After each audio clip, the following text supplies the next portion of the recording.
Hi there and welcome to What and Series 16 and we're up to number 11. We're still talking from Genesis chapter 39. And this is where Joseph resists. Let's go back and do it again. Okay, let's go again. Hi there, welcome to What and Series 16 and number 11, and this is where we're talking about Joseph resisting Potiphar's wife's attempts at seduction. It's from Genesis chapter 39, and we're starting at verse 11 if you want to follow along with us. But it happened about this time when Joseph went into the house to do his work, and none of the men of the house were inside, that she caught him by his garment, saying, "Lie with me." But he left his garment in her hand and fled and ran outside.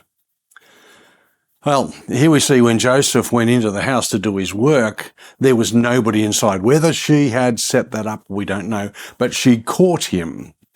Potiphar's wife knew that Joseph avoided her. We learnt that a couple of weeks ago. So she made a deliberate plan to trap him.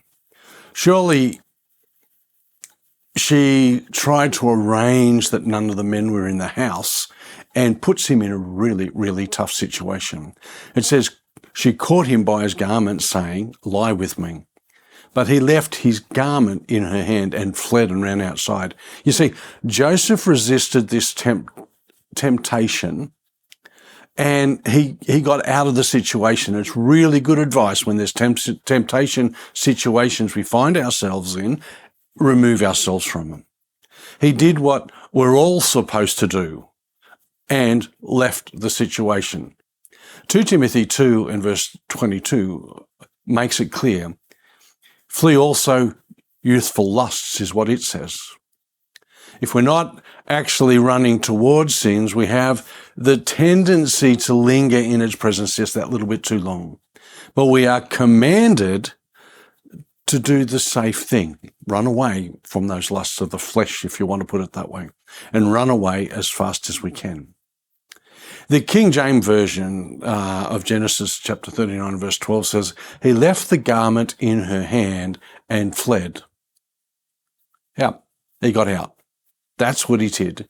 No one else was going to help him because there was nobody else around.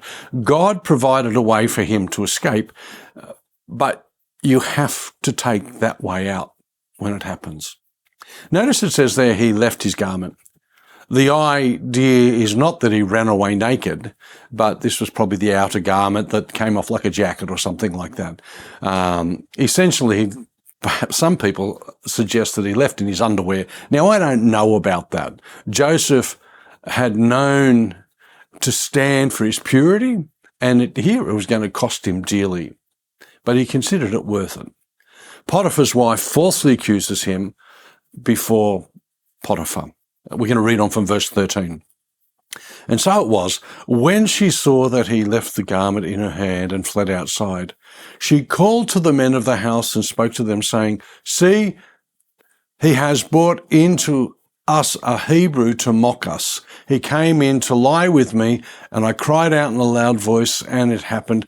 And when he heard, I lifted my voice and cried out, and he left his garment with me and fled outside."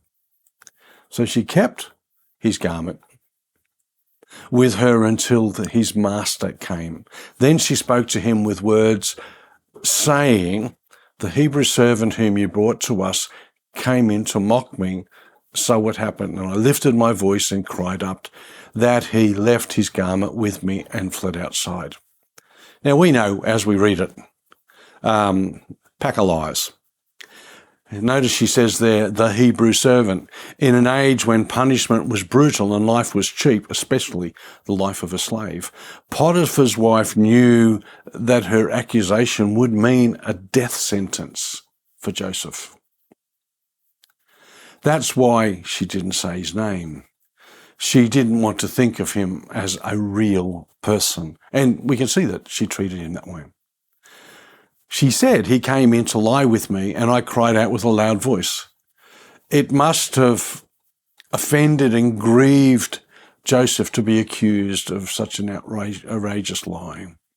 Yet, he didn't seem to defend himself against the false accusations, even as Jesus was silent before his own accusers.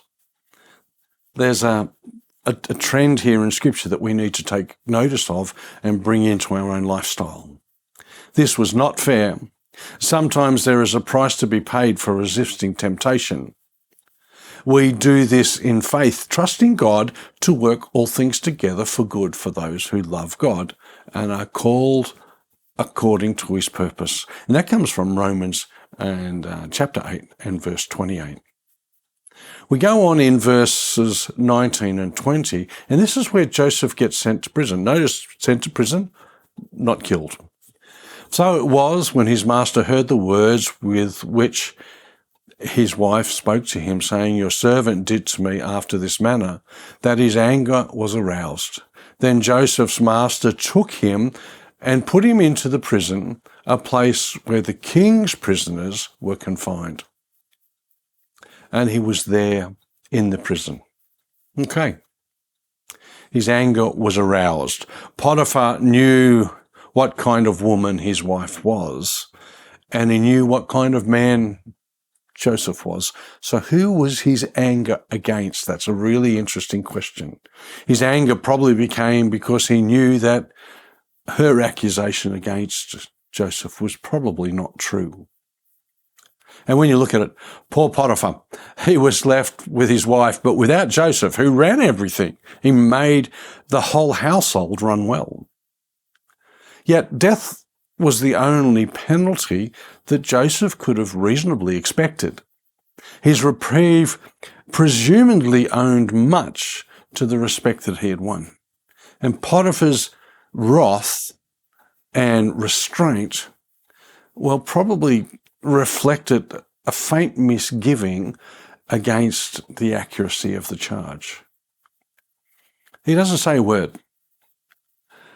And what I can learn about Potiphar's wife is she seemed just totally corrupt in that way.